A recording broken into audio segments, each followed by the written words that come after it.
You know, when I heard the two songs, Let There Be Peace on Earth, and then the special song that Our Lady just finished, The Greatest Love of All, you have to listen to those songs to hear the words and to understand them.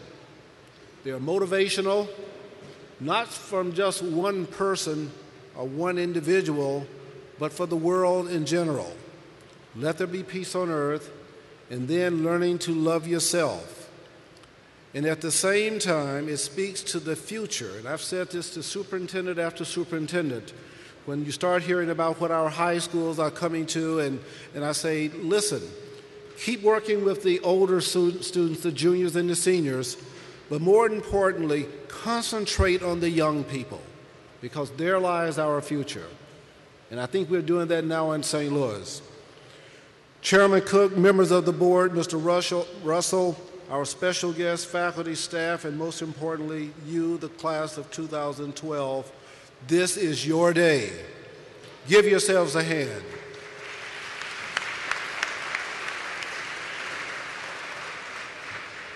Today is also special. It's a special time for Harris Stowe State University. My appointment as president marks only the second time that the board has hired a new president. Dr. Henry Givens, who is seated here on the end of the stage here, who's a very close friend, a mentor and friend, has started it off when he started off at Harris Stowe State College.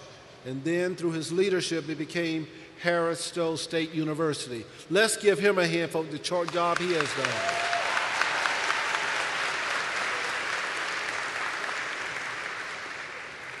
This installation also marks today the first time that Harris Stowe State University has had a formal presidential installation. It is something that when I started, I talked with Dr. Givens and I said, Henry, have you had this? No, Al, because I came in and the purpose he came here for, many don't remember, was to sort of close the institution down. And Dr. Givens said, no, that's not going to happen during my watch. And you can see what has happened. What we're doing today marks a new beginning for all of us. For you, the students, I understand that about 80% of you are first-generation students, and many of our faculty are first-generation students as well. Give them a hand because they are here.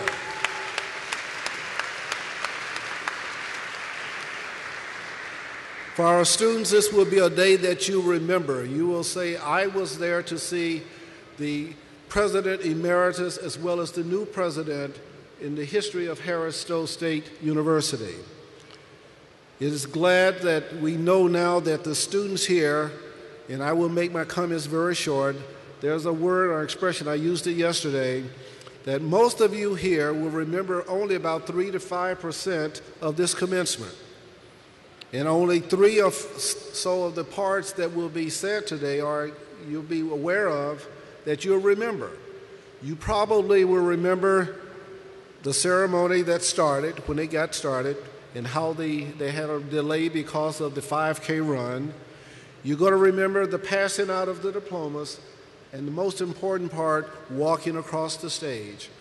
And then when your children will ask, Mom, Dad, Aunt, Uncle, what was your commencement all about? And you'll say, well, I don't remember. Go ask your father. Thus, I'm going to keep my comments brief. I want to leave some challenges with you and some comments that you will keep in your heart and in your mind, just as you heard about the greatest love of all, about loving yourself and respecting yourself. And for those of you that have children, those of you in the audience now, to remember also the future will start with our children. For our graduates, tomorrow you will go out into the competitive world. You will be expected to get a job and do all of those great things. And some of you can remember that you wouldn't be here if mom or dad or aunt or uncle probably said, you're going to go to someone's college. And if you don't, you're going to have to get a job working somewhere you didn't really have a thought about. And that's why many of you are here. And now you're saying, I'm so proud that my parents pushed me out of bed and I got here. Today you will wear your last university regalia. Not these caps and gowns, but the T-shirts and all of those other things that will say Harris Stowe State University. And then you're going to put on another kind of regalia. It will probably be in the color of black, blue, or gray. For those of you going into business, you're going to be on Wall Street. And for others, you're going to have on the regalia of perhaps going into a med school or going to graduate school. And your day will not stop just with today. You're going to have someone to perhaps wake you up for the first time that you suddenly have to say, I have to go to work tomorrow. But you won't have that alarm clock there because your alarm clock will become your payroll check that you're going to work for. You won't have someone there to shake you to say, get up and don't take the nap so long because you've got to go to work, and you're going to say, do I have to? And if you're married, you have children, your child is going to say, Daddy, what are we having for dinner tonight? And you say, well, I guess I'm motivated to go to work. I say this to you for you to remember. Your diploma does not guarantee you a job or employment. If you put that diploma on the bathroom wall or on the wall in your house and then stand in front of it and say, diploma, do your thing, nothing will happen.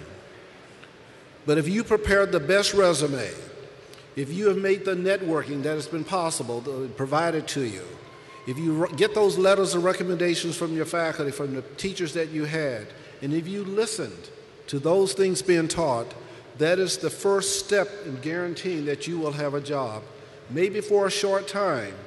Because with technology, the baccalaureate degree will last just for a little while for you. Some of you already have the fanciest phones in the world. You have the iPads and everything else.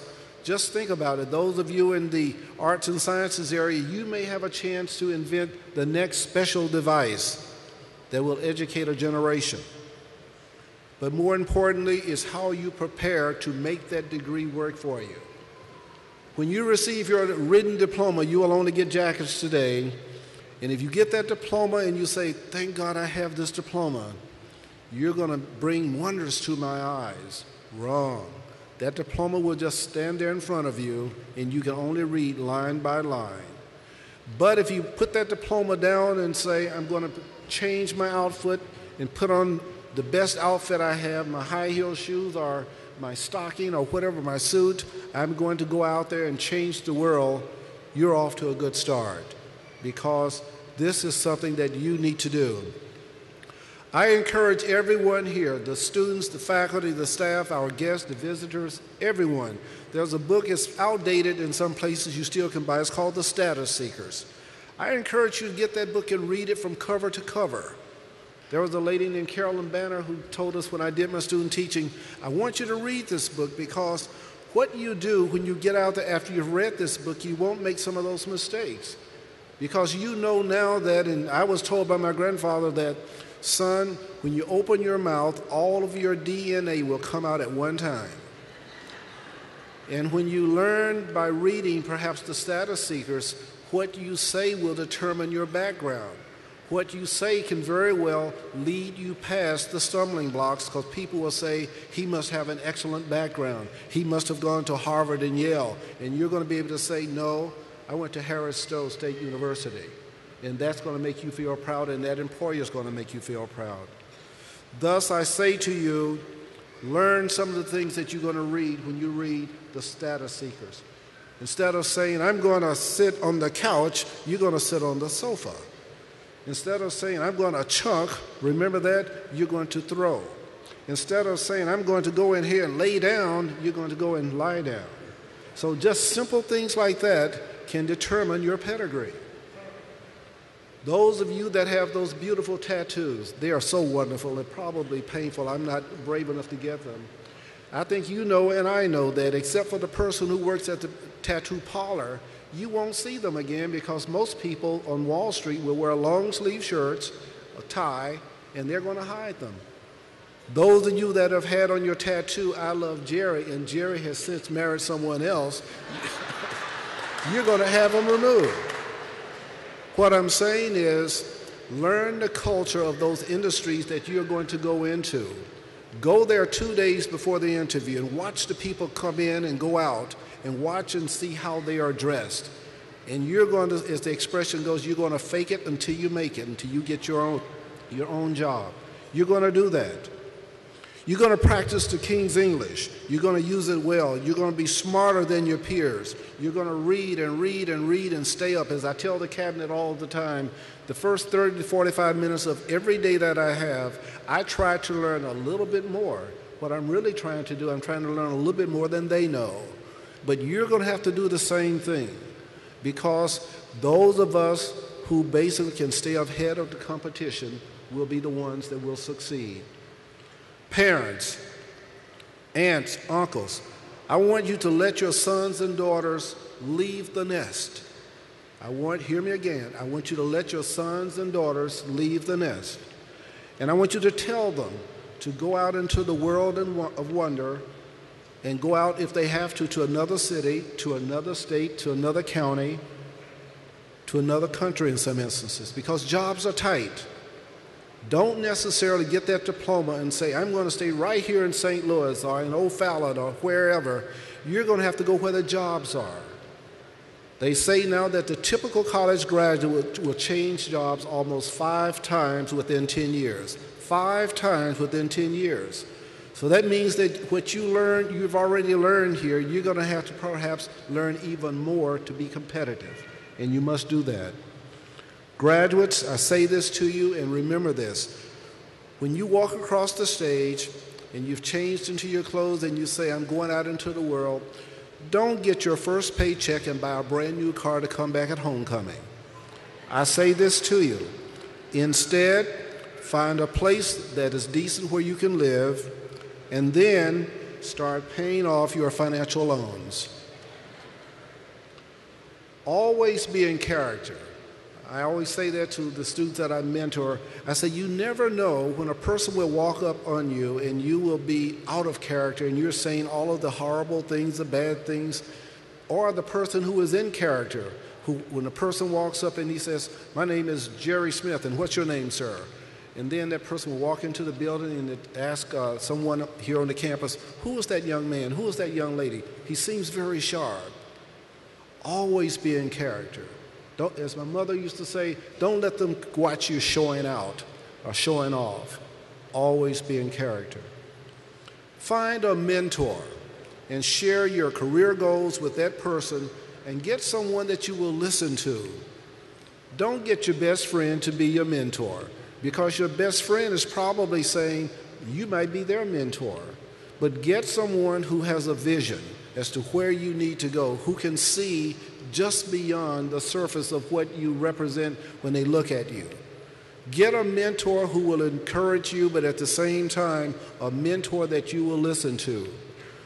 If you are a parent or you're a visitor or a guest, I encourage you as well.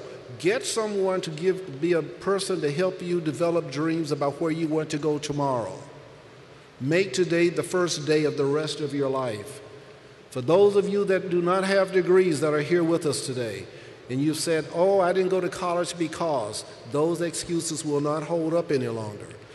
When I was here as provost, I'll never forget, there was a gentleman 74 years old, and I called him in my office one day. I said, you're 74 years old, your children are through school, you have grandchildren now. Why are you spending your time at this institution? He said, first, Dr. Walker, I like it here. Then he said, I want to show my children that I worked hard to get them through school, but I want to show them that I still have the right stuff as well. So parents, if you're 8 to 80, it's not too late for you. If you've already started in education, you have 60 or 90 hours of credit from Harris Stowe or Teachers College, here's the chance to come back. It's never too late.